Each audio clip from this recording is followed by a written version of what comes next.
पर भारी सेना हमारी।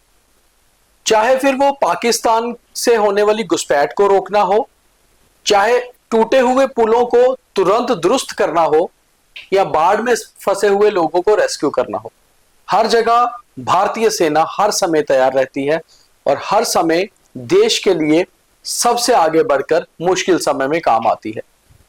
जम्मू कश्मीर से लेकर उत्तराखंड तक और हिमाचल से लेकर पंजाब तक जिस तरह से मौसम ने कहर ढाया है और हर जगह बाढ़ आया है, उसमें सबसे अहम रोल निभा रही है सेना।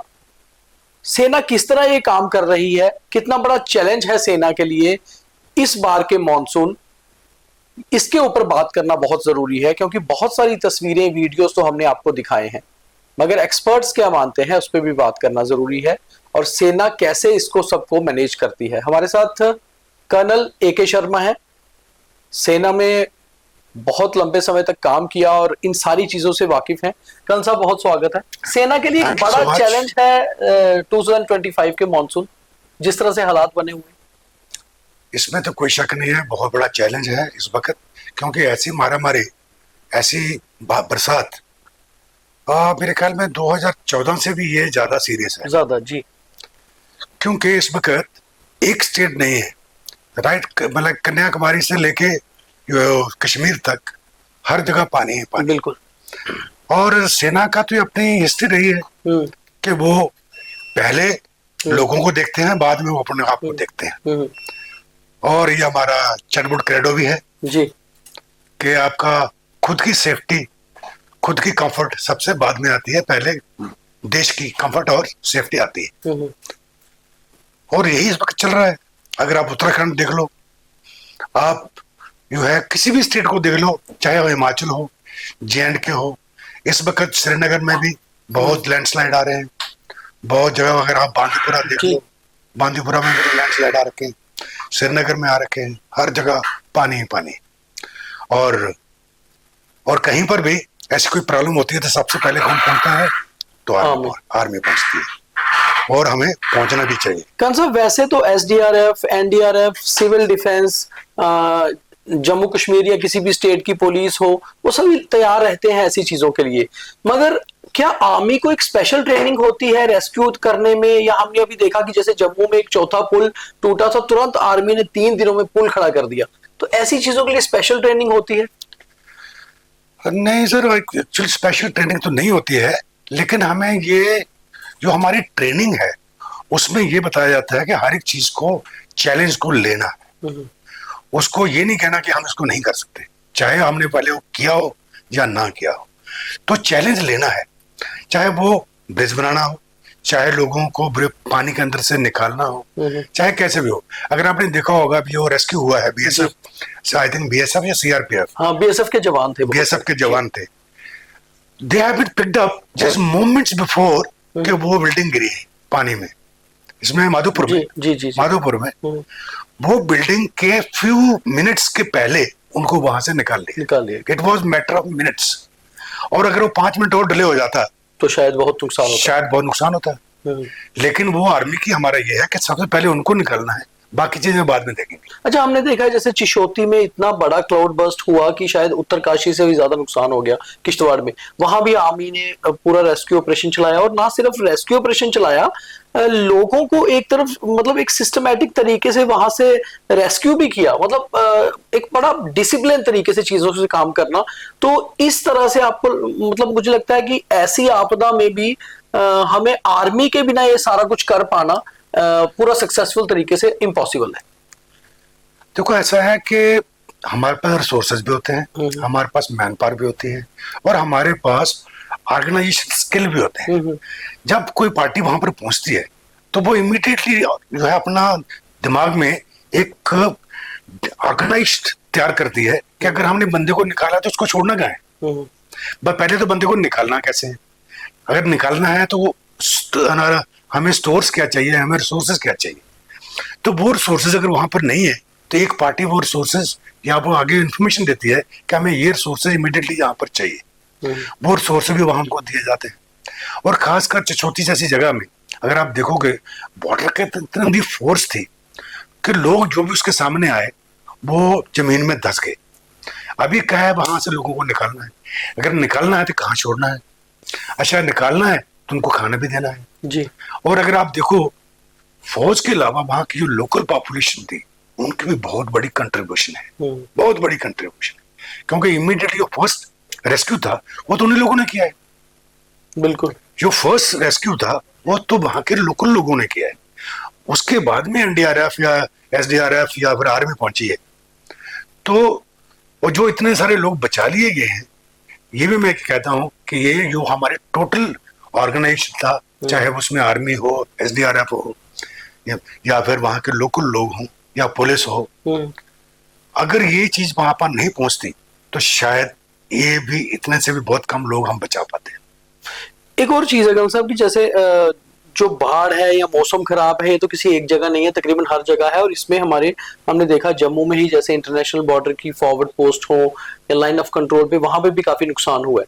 तो ऐसे समय पे सेना के लिए ज्यादा बड़ा चैलेंज है, क्योंकि दुश्मन भी बिल्कुल ऐसी ताक में रहता है कि घुसपैठ करवाई जाए। हालांकि नुकसान पाकिस्तान की तरफ भी हुआ है, मगर वो बाज नहीं आते। तो ऐसे में एलओसी पर अलर्टनेस बनाए रखना, लोगों की मदद भी करना, अपनी पोस्ट्स को भी ठीक करना।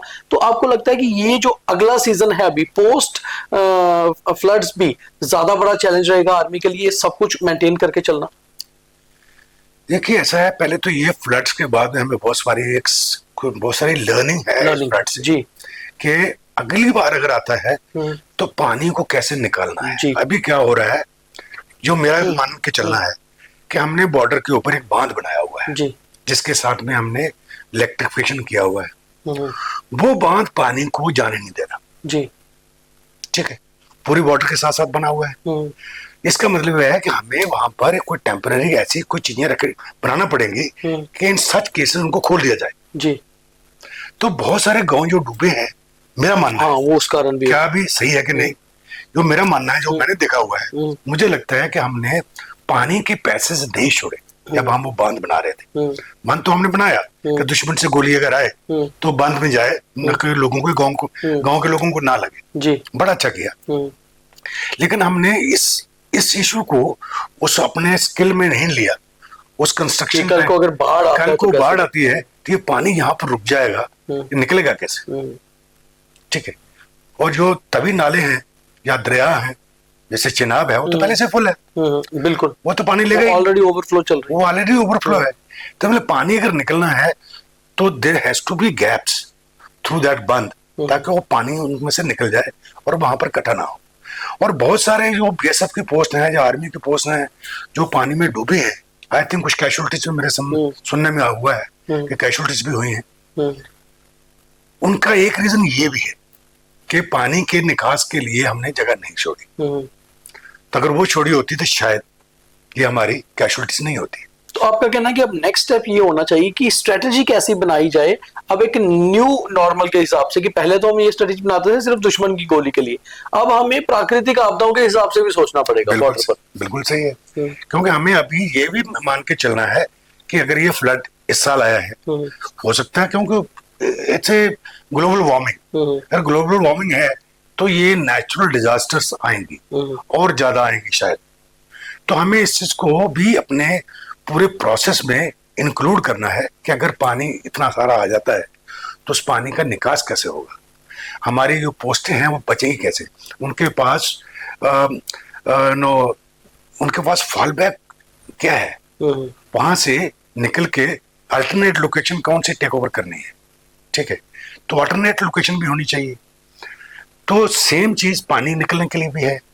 तो वो सारी चीजें अभी आई एम वेरी श्योर जो वहां के जो ग्राउंड जो फील्ड सोल्जर, फील्ड ऑफिसर्स हैं या फील्ड कमांडर्स हैं, वो इस चीज को अपने उसमें ऑर्गेनाइजेशन में लेंगे, ताकि आगे से अगर दोबारा पानी आता है तो पानी के निकलने की जगह या तो छोड़ी जाए या उनको उस वक्त खोल दिया जाए जब पानी आने वाला हो। तो अब सर मतलब अभी आपका कहना है कि चाहे लोगों का चैलेंज खत्म हो जाएगा, अभी आर्मी के नेक्स्ट चैलेंजेस अभी कुछ महीने चलेंगे इन सब चीजों को लेकर दुरुस्त करने के लिए। सिर्फ दुरुस्त तो करना ही पड़ेगा। अभी जितना भी पानी आया है बहुत जगह से उन्होंने बंद तोड़ दिए होंगे, तो दुरुस्त तो करना ही है। जब दुरुस्त कर रहे हैं तो मैं ये मेरा मानना है कि अभी जो ग्राउंड कमांडर्स हैं, फील्ड कमांडर्स हैं, उनको ये चीज भी अपने प्लानिंग में लेनी चाहिए, अपनी ऑर्गेनाइजेशन में लेनी चाहिए, ताकि हम जगह जगह पे पानी निकलने के लिए भी जगह छोड़े, चाहे वो टेम्पररी हो, जहाँ ऐसा बनाए ताकि उसको अगर वैसी कोई आपदा आती है उसके पहले उनको खोल दिया जाए। जिस तरह की सिचुएशन अब बनी है खान साहब, मतलब जैसे आपने भी बताया कि 14 से भी वर्स्ट लग रही है। पिछला अगर आपको कोई याद हो, कभी ऐसा प्राकृतिक या नेचुरल कैलेमिटीज इतनी ज्यादा हुई हैं जब आदमी भी इतनी इन्वॉल्व हुई है और बहुत ज्यादा ऐसी दिक्कतें हुई, या आपको लगता है कि ये शायद हिस्ट्री में पहली बार इस तरह का हो? मेरे को लग रहा है कि इस लेवल का मॉनसून अभी तक का सबसे ज्यादा टफेस्ट मॉनसून है। क्योंकि अभी मैं किसी एक न्यूज चैनल पे सुन रहा था कि 1 महीने का पानी 3 घंटे में गिर गया जी। आई थिंक गुड़गांव में था, कहाँ जितनी बारिश 1 महीने में होनी चाहिए थी, 3 दिन में हो गई। जितनी बारिश 1 महीने में होनी थी 3 दिन में हो गई, वो 3 दिन में हो गई। तो भाई वो एरिया भी क्या करे? वो कैपेसिटी तो आखिर पानी को टॉलरेट करने के लिए उस एरिया की कैपेसिटी है जी। तो कैपेसिटी अगर एक्सीड कर जाती है तो वो एरिया भी क्या करे? आपकी नदियां नाले भी क्या करें? इवन अर्बन एरिया में जो आपने नालियां बनाई हैं, ड्रेन बनाई हैं, वो भी क्या करें? ठीक है, 1 महीने का पानी 3 दिन में गिर जाए या 3 दिन का पानी 1 घंटे में गिर जाए तो क्या करेगा वो एरिया, क्या करेगा? तो ये परेशानियां जो अभी का जो ऐसा नहीं है कि मानसून पहले भी बरसात लगती बहुत थी, हुई है, पर इस लेवल का नहीं कभी बरसात लगती थी 5-5 इस तरह का नहीं, चढ़ी लगती थी, एक हफ्ता 2 हफ्ते चली रहती थी, लेकिन पानी इतना नहीं गिरता था, इतना पानी इस लेवल की बरसात नहीं गिरता था। अभी देखो पहाड़ है वो संभाल नहीं पा रहे, इतना पानी गिर जाता है कि सारा कुछ दबा के नीचे चला जाता है। तो अल्टीमेटली बात यही है कि हम सभी जब बहुत परेशान होते हैं तो हमारी नजर होती है सिर्फ आर्मी की तरफ, क्योंकि आर्मी ही है जो हमें हर बार दिक्कतों से निकालती है, और फिर देवदूत बन के हमारे सैनिक सामने आते हैं और रेस्क्यू करते हैं, राहत पहुंचाते हैं। मगर चाहे जनता का चैलेंज खत्म हो जाए, आपको एक एग्जांपल देता हूं। ये जो उत्तराखंड में जो सबसे पहले वो आया, जहां पर अभी उत्तरकाशी में जगह का नाम है, नाम भूल रहा हूँ, गांव सा है, उन्हीं के साथ में एक कैंप था आर्मी का जी, थराली शायद, थराली में अगर आप देखो तो वो आधा तो कैंप भी बह गया, बहुत सारे वो आर्मी को पहले अपने बंदों को ढूंढने से पहले वो पहले तो सिविलियन को निकालने आ गए।